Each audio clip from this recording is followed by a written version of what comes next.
Hey, what's up, everybody? Welcome to C3 Films. This is an open discussion. My name is Chris, and this is. Cheryl. And today we are going to be talking about the second part of Stranger Things, season 4. So it came out on Netflix. It's been out, I think, for over a weekend now at the time of this recording. So if you haven't seen the end of it, there's a chance we're going to be talking about the entirety of season 4 of Stranger Things as well. So obviously, since this is part 2, make sure you go and you watch that and watch the parts before that, and then come back and watch a discussion on it. But without further ado, let's go ahead and jump right into this. I I think the first question I have for you, Cheryl, is did it make sense to have a part 2 to this season? So I think that's my biggest complaint is because I don't even remember when the first part came out, but I know they made us wait at least a month, and I It was a month. really don't understand why. Yeah, why? Besides, the only thing I can think of is to stretch out like the marketing and anticipation so that they could have two bursts of excitement and trends, Mm-hmm. which I disagree with. I think they should have just done it normally. It just felt like one of those, two-part uh, ending for Game of Thrones. Except for this isn't even the last season, so it just felt like a really wild decision to kind of do this. Like it couldn't have been a production thing for like time where they needed time to finish it because it's Netflix. If they were gonna, you know, they're gonna post their thing whenever they're gonna post the thing. They have control over their own products, so it doesn't really make sense why they would do this besides the whole thing about marketing and trending. What it did Right. for me though is it made me kind of be confused at the beginning because I couldn't remember all the little details that had happened before. And because it was such a long ending, it's basically a 3 hour or maybe even close to 4 hour ending to a series, but it's like in the same kind of structure as a series, as opposed to a movie. So Mm-hmm. it's like as long as a movie, but it's really just one stretched out episode, maybe two, but it's really one because there's no real hard cut like beginning and end. You know what I mean? Like in a Mm-hmm. series, every episode is like kind of built with a we're gonna start with this and then we're gonna conclude it. And then at the end, it's Mm-hmm. like, okay, we're gonna wrap everything up. So everything before that, in the part one, was cut and dry like that, and then now we have a 3 hour, two episodes that are for some reason split that doesn't really have a problem and resolution. It Mm-hmm. has a, it's just one big resolution. Yes. Yeah, you're absolutely right. It is just one big resolution. And I thought that that was also very strange because I was under the impression, for whatever reason, that this was the final season. So when I saw that it was two parts, I was like, okay, that makes sense. It's the final season. They're splitting it into two parts. And I remember when we started watching it and we watched the first of the last two episodes, we didn't know how many episodes there were. And then we were going to like watch the next episode. And then we saw it was 2 hours and 20 minutes. And I said, I don't have time to watch this right now. But then I was like, why is this next episode 2 hours and 20 minutes? That's a little ridiculous. How many episodes are in this season? And then that's when we found out that that was the last episode. And then me and my roommate were both very confused at that point. Cause like, wait a second. So they made us wait a month for two episodes. And it's not even like you can do any real hardcore like editing slash, special effects production within a month. So all of that stuff had to be like already basically complete. If anything, it would just been like I guess polishes, but still, that like you said, they are Netflix. They can wait and release it all at the same time in July instead of releasing it in like May when I think they originally released it. So that felt very odd to me. And so I also I wasn't really a fan of it because of the fact that it it felt weird to just have two episodes for a essentially part two because and that part two is like you said, it's just resolution for everything that we saw in part one, but part one is like what, like 7 episodes that are all like an hour and change long. Um, so yeah, so like that was something that kind of rubbed me the wrong way. But once I got past that, I have to say that I genuinely enjoyed the storytelling that was on display in this in season 4. I genuinely enjoyed how it was handled. Yeah, it was a little distracting for me, to be honest. And I just kept thinking, like, us having a film background, you kind of know that there are rules in place for why we make films the way we do, and sure, a lot of it turns out to be cookie cutter, and that's why we get really excited when things break out of the norm, because it catches us off guard, and it's just a really unique way of storytelling.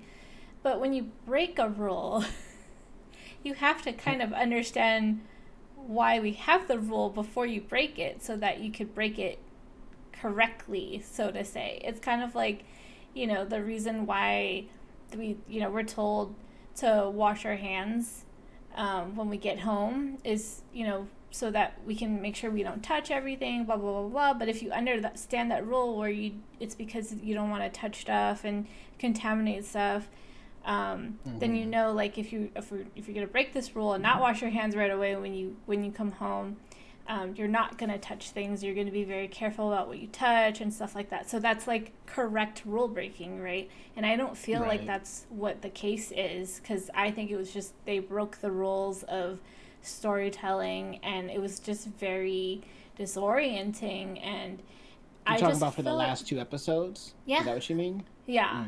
Because I just felt a little lost. Like, I understood that this was going to be kind of the conclusion, but the conclusion was so long that I just kind of felt a little lost in space. Like, this whole thing is conclusion. Why is it that we can't have like a more regulated conclusion, right?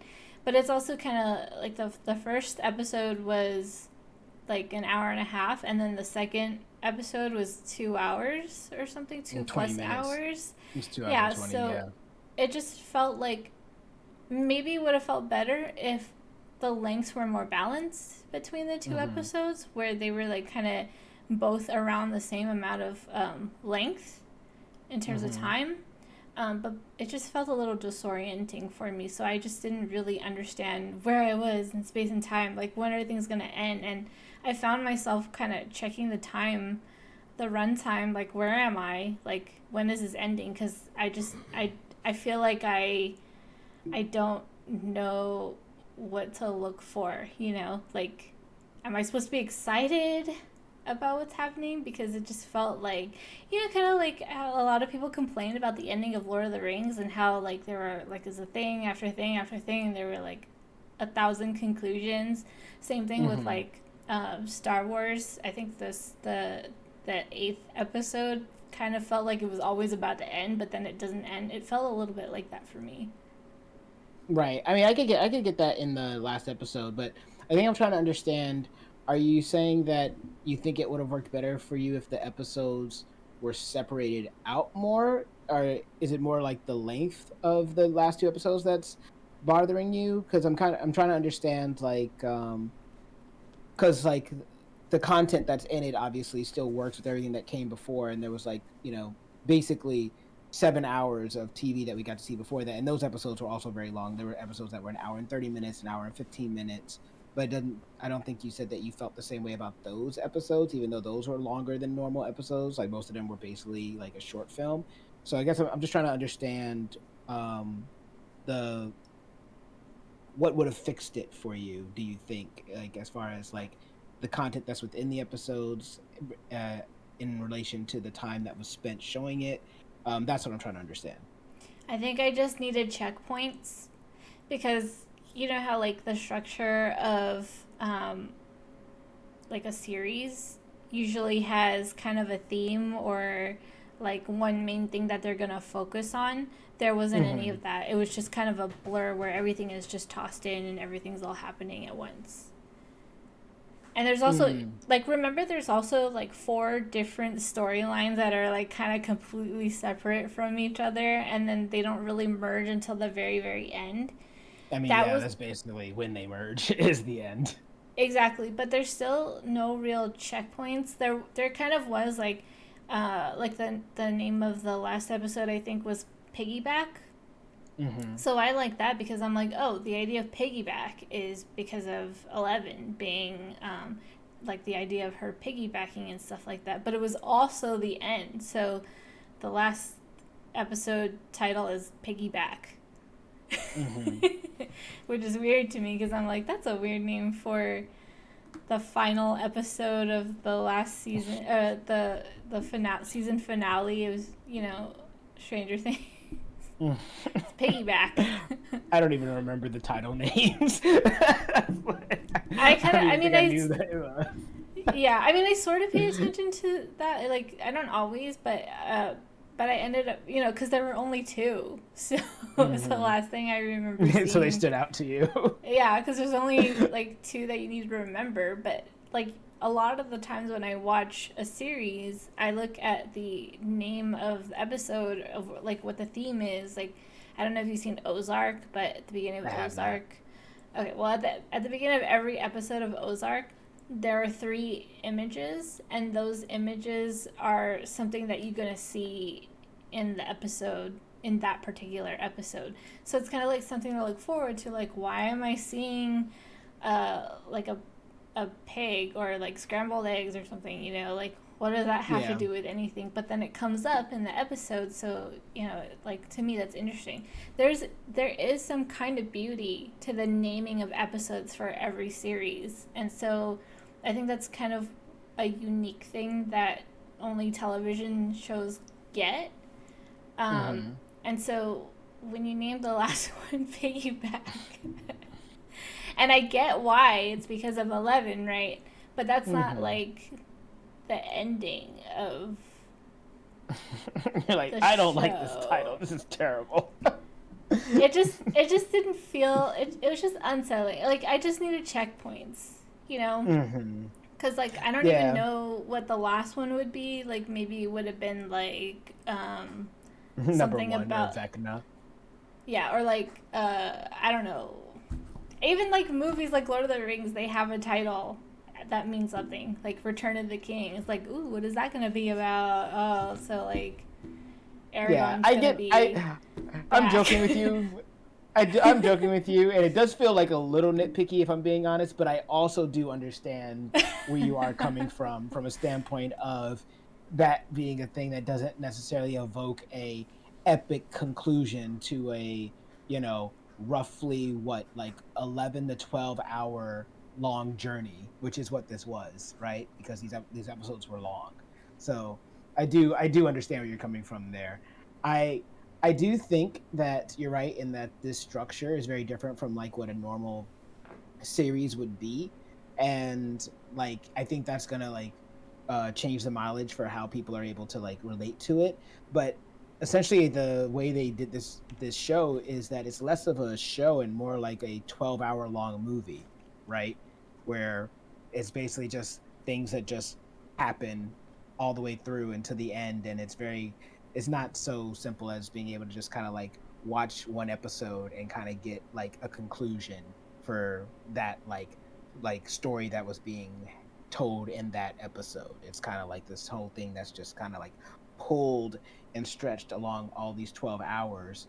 And because the episodes also get very long, yes, it can become even more challenging to try to keep all the little elements together. And then you separate it out by like a month, and most likely, people are going to forget because you binged it. Most people binge it, and when you binge stuff, a lot of people don't remember a lot of the little details that they of things that they binge. Like, that's just the way it is. And then like the last two episodes are very long, so I do see how um that can be a challenge for some people, so I get that. I mean, by all means, it's not like, I know I'm being nitpicky, but this is one of the few problems that I had. It was just the biggest problem that I had with it. I'm just saying, like, everything has a checkpoint has something Yeah. that's recognizably telling you this is where we are and this is what's gonna happen. Even in a movie, there's a beginning, middle, end. There's a Yeah. inciting incident, stuff like that. Like you just know because you realize that it's happening when you're watching it. And yes, it's cookie cutter, but there are again always around it. I don't disagree with having long and strange like length times for a series, but then when it becomes Hmm. muddled like that, because I mean, let's be real, even Justice League, like Hmm. Snyder's 4 hour version, they had title cards that broke stuff up. So, you know, I didn't. Wow. Did you just use Snyder to defend your position on another thing that you didn't like how they did? Oh my gosh. Like life has changed. Cheryl has used Snyder as a good thing. Oh Wait, hold on. I didn't think it was good. I'm just saying that at least he tried to break it up into sections. So to like kind of help us along the way. I was still lost in that one, but like you know, at least he tried to segment. Like even like Quentin Tarantino also does stuff like that where it's like kind of segmented oddly with title cards and stuff like that. But I don't necessarily like that either. Because wow. I do still feel lost sometimes when that happens, but it's just not broken up. I just felt very muddled together for me, and that's really like the biggest critique that I have on the last 2 episodes of the season. So I think Gotcha. we could stop talking about it now because we've been talking about it Hmm. for like 15 minutes, and that's half of our show. Yeah, no, exactly. I was gonna say the same, but I was gonna say like so. But besides that, like, how did you feel about like the stuff that was happening, like with the kids and the three pronged attack, where from three different places, like three different time zones, they're all working together to fight Vecna. Like, how did you feel about how that was handled? I was super interested to know about Hopper coming back and like how they were gonna get back. I thought maybe that they would go use a portal to get back, Hmm. like another gate that was in Russia. Um, Right. uh, but I guess that would have been kind of difficult because they would still be in Russia. But I thought it was interesting. I was confused about whatever the shadow was and how that would affect everything and like why all the bats died. Um, like that mechanic was a little confusing. I think I need to watch it back again to try to understand that explanation a little bit. But um, I wasn't sure if what they were doing in Russia was the cause of the bats dying. Um, yeah, that So was. the thing with that, it was about the hive mind. That's what they were. That was the whole like argument behind it. They were saying it's a hive mind. So if we hurt some of them, then it'll hurt all of them. It's the strength of the hive mind is what I think is a little more confusing, because obviously even Eddie and Dustin killed some bats, and when those bats died, it wasn't like the Demigorgon in Russia was like all of a sudden in pain, right? Um, but they're a hive mind, and that's what they're trying to imply. But maybe the bats have like they cause less of a reaction than a full grown Demigorgon and a bunch of Demodogs. But yes, the idea was that they burnt these creatures, and the death of these creatures all dying in tandem caused Vecna and the other members of the hive mind pain, which would then allow for the kids to, you know, have have their battle and win. Yeah, I mean the mechanics of that was just I was just kind of like what. Um, I think you know now that I'm thinking about it, I think I have more issues with this the second part than I do with the first part because I really enjoyed the first part. That really Right, but kept me on Russia the. It was section. yeah, it was easy to binge. Kept me on the edge of my seat. But this one, you know, I don't know about you, but I was super annoyed when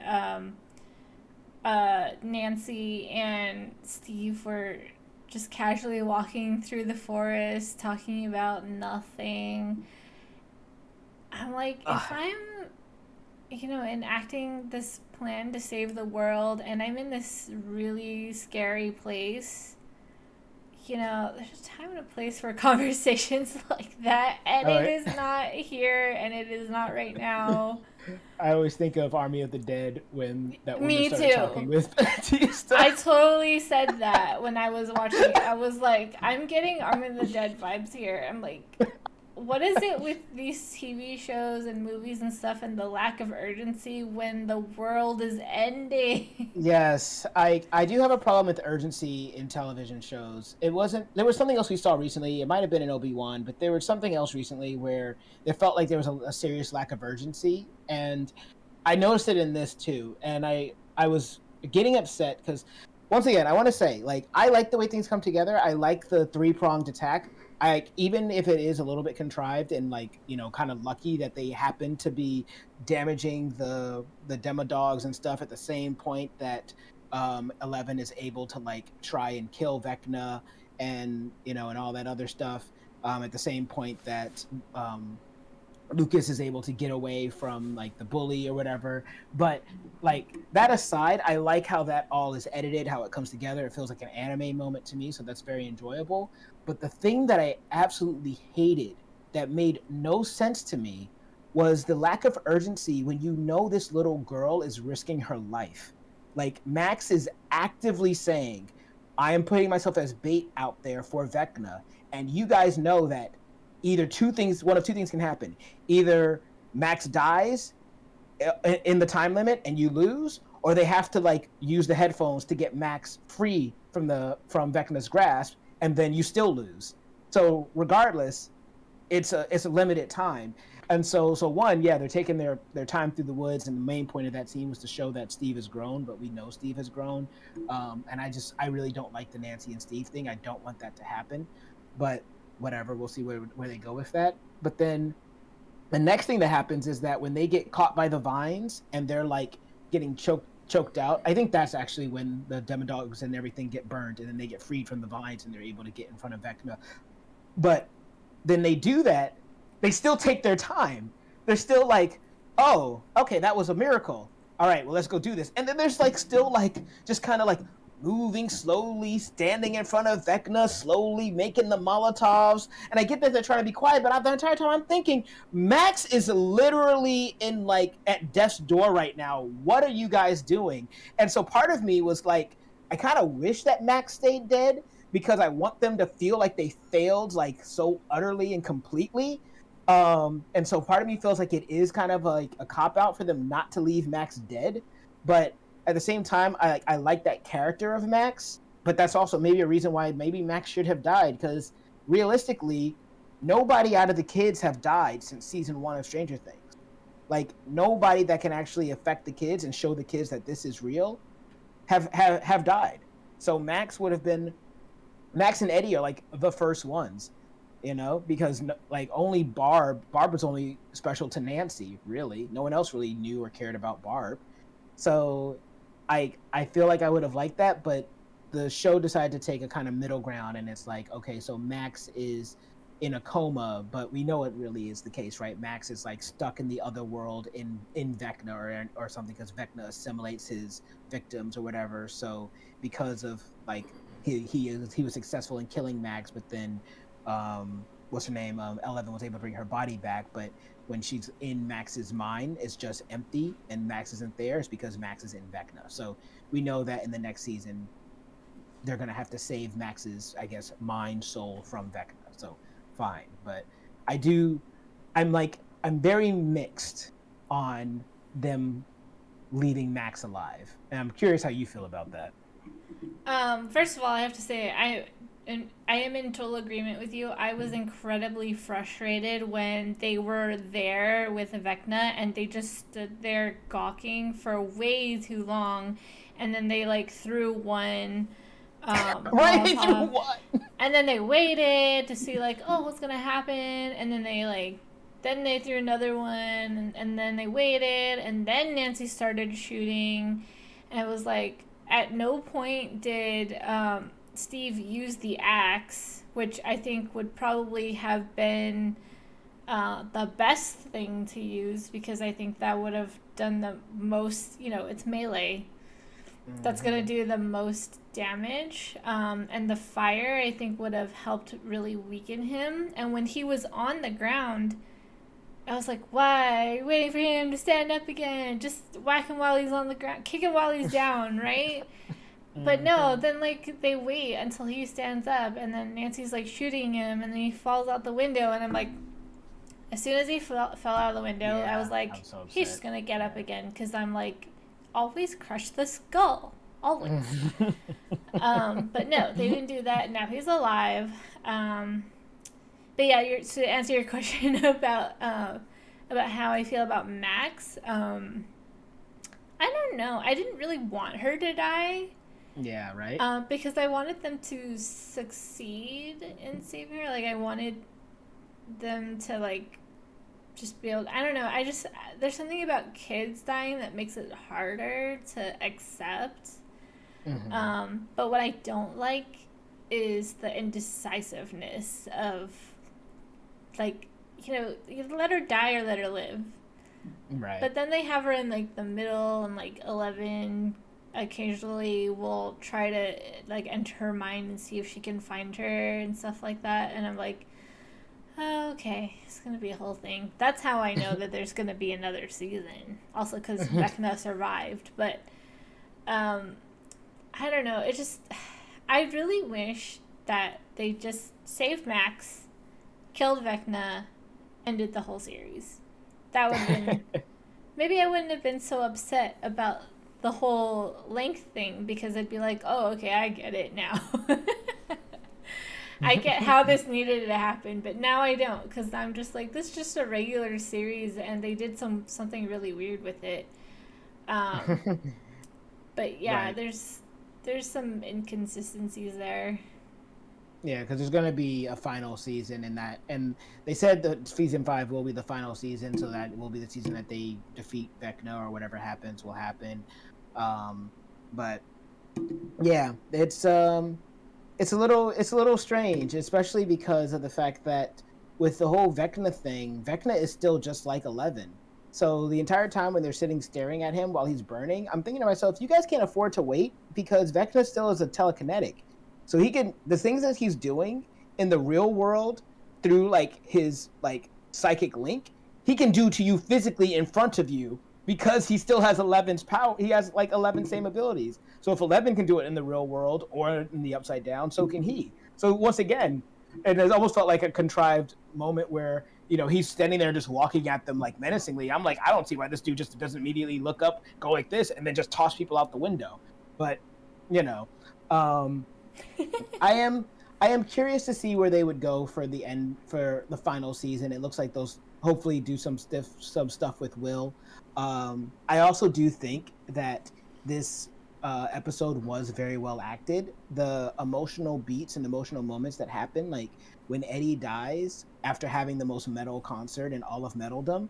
Um, Dustin, I think the actor that plays Dustin does a really good job of conveying that pain. But then also when he has to tell Eddie's uncle what happened, I was like, this is a very like this actor is great. Like he's really doing a good job at this. And there are other kind of like emotional scenes when Max is begging to live. I'm like, oh wow, this actress is doing like Sadie Sink is doing a really good job in this moment. So I will say that these young actors have definitely grown, and they really did impress me in this final episode with like the emotional moments, how they were able to like convey them and make them feel real. Yeah, like I think that's also one of the things of why I was kind of upset that they let Max live, because that performance of her death was so golden that I feel like Hmm. they kind of just ruined it by letting her live. Um, and like that's kind of like it's like the success of the final scenes that we like with Dustin and Hmm. Eddie's uncle. I also really enjoyed that, but what I didn't like was like I just didn't think Eddie needed to die. That was just Yeah, there's also that. Eddie shouldn't have died. yeah, like you know how in Titanic they're like Jack didn't need to die because he could have just gone up on that board. It was the same way. I feel the same about Eddie's death. Like he could have kept running. He could have just escaped. He didn't like he had nothing to prove really. The only thing I could really think of is there would have been no way to really prove to the world that he didn't murder Chrissy and therefore he had no Yeah, future, so he had to die. But basically. but I disagree. I think if they were gonna kill him off, they should have found a better way to do it, where there was no choice and there was absolutely nothing they could have done. But they made it a choice, and it was just kind of a stupid decision. But it led to a really great acting scene for Dustin and the uncle, you know. But I know. it just, they're, it's like the reasons, like a stupid thing has to happen for the good thing to happen, like a good ending scene. But the getting there was not working for me. I I can't disagree with you there because Eddie didn't have to die also because like you would think that okay he stalled the bats, right? Well, it's like first of all the bats would have had a long time to get back to where Vecna was to try to attack Nancy and the others, but also literally like 5 minutes later is when those bats all die like simultaneously, like you said, like after Hopper does his thing. So Eddie kind of died for nothing. If Eddie had left, he would have lived and those bats still would have died. So everyone would have still been fine. So I get what you say because like I felt the same way. I kind of wish that his death felt more unavoidable because whenever you have deaths that feel avoidable, your audience is going to know that it feels stupid. But an earned death where it really does feel like there was no other way and it feels like a noble sacrifice, that's gonna make you feel more not only in that moment, but it's gonna make that follow-up scene with Dustin and the uncle even more poignant because he really did die a hero, as opposed to kind of feeling like he died kind of doing something heroic, but he also didn't have to die. So yeah, I definitely feel you there. So at the end of the day, like, oh, I am glad that jerk that Lucas fought like died. I was also surprised at like how crazy like I'm like, yo, Lucas is actually getting like beat up and like getting hurt in this fight because I don't think any of the other kids have really ever been hurt like that. I don't think Mike or Will even, and definitely not Dustin, have ever been like physically assaulted. Like Lucas was like about to actually die. So I thought that that was interesting, but I'm glad that Lucas did come out of that strong and that guy did get his like his villain horror movie death. But I yeah, disagree. First of oh, all, he you was didn't like him knocked dying? out. No, at least I didn't like the way he died either. First of Mm-hmm. all, he wasn't awake when he died. He was like kind of knocked out, so he just kind of died in his Who sleep. he wakes up when he dies. He wakes up and he sees the ground cracking as it comes to him, and he's like, "Wait, what?" And then it goes under him, and then he starts screaming as he's getting eviscerated. Oh, I didn't see that. It happened too Yeah, fast, I guess. But yeah. I kind of wish I was kind of bummed that he died because I wanted him to live so he could see how he was being a jerk. Oh, I wanted him to learn his lesson, but he just, and be remorseful and maybe even end up being part of the gang. But kind of like Billy had only his. Steve. No, but Only Billy, Steve. Billy had his moment of truth too before he died. He did Oh, he did fair. something for Max that this guy didn't really get it. So he was just Mm. kind of like a one dimensional villain to me, which I I mean, you're didn't right like. about that. Yeah, because at the beginning I was like, oh, I kind of like him because he felt like a normal guy who actually cared about a girl and stuff like that. And then he just kind of did a 180 and became a black and white villain. Right. And then he had a black and white death, black and white villain death. Um, I disagreed with the outcome of that. And then I guess the only other thing about what was it? Like, I guess we kind of have to wrap things up now, but I was gonna point out that there were two helicopters. And Elle only brought down one, so I don't know what happened to the other helicopter and how they got away.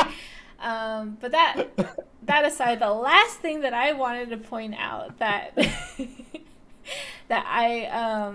that really meant like a lot to me, that I was kind of upset about, but I don't know how I would rewrite it, is I don't like how Mike had to get Elle there to save the day. I was like, why does she need this boy? I didn't like it. He had to do something, I guess. It's not necessary that she needs this boy. I mean, Elle does a lot on her own. Like, Elle even bringing that on the helicopter, she didn't do that because of some boy. Like, that wasn't it. Like, it's more like, you know, the whole thing, all of them are a team, you know? They're all a team. None of them could do it without each other. So they're helping each other out. And it's just in that moment, like, the show is about, like, or a part of it is about the love between Mike and Elle. And so, as cheesy as it is, that I think is their intention, just to show that their love is what also helps to power her up. Because, yeah, I mean, up until that point, I mean, if you think about it, over the course of all of the seasons, 11 kind of does everything on her own. No one is able to, like, really stand toe-to-toe with 11. 11 has saved all of them countless times. But that doesn't mean that she can never be saved, you know what I mean? So, and even in this, she wasn't really saved, she was just encouraged. And I feel like I think that's a little different than, like, her just flat out needing him. I think to me, it felt more like a thing of, you're another part of my family that helps encourage me the same way Hopper or anybody else would, but I'm still going to be the one that does this in the end. And she does triumph.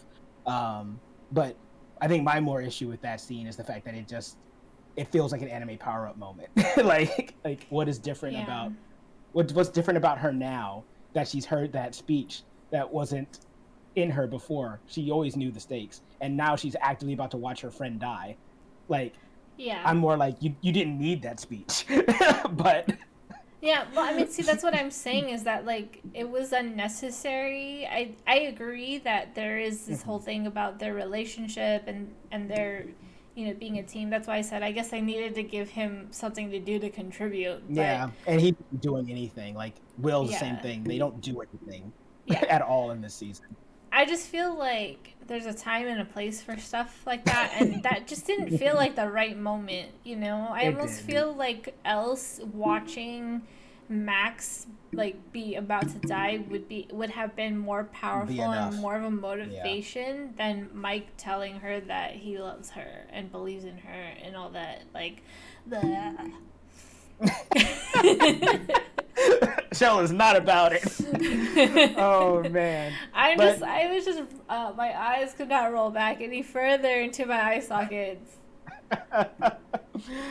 No, I definitely hear you there. But that's probably all the time that we have for right now for our YouTube segment. If you guys want to hear us talk about more of this, you can check us out on our Twitch channel, twitch.tv/C3Films. We'd love to see you guys over there. We talk about this and other things on our Twitch channel.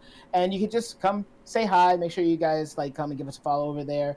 But regardless, what did you guys think about the part 2 of Stranger Things season 4? Did you enjoy it? Did you think that there needed to be a part 2? Did you feel like it was too long? Did you feel like it wasn't long enough? Whatever you thought about it, comment below. Let us know. And while you're down there, if you give us a like, share, and subscribe. Even if you don't, though, I have been Chris, and this has been Cheryl, and we'll see you all next time.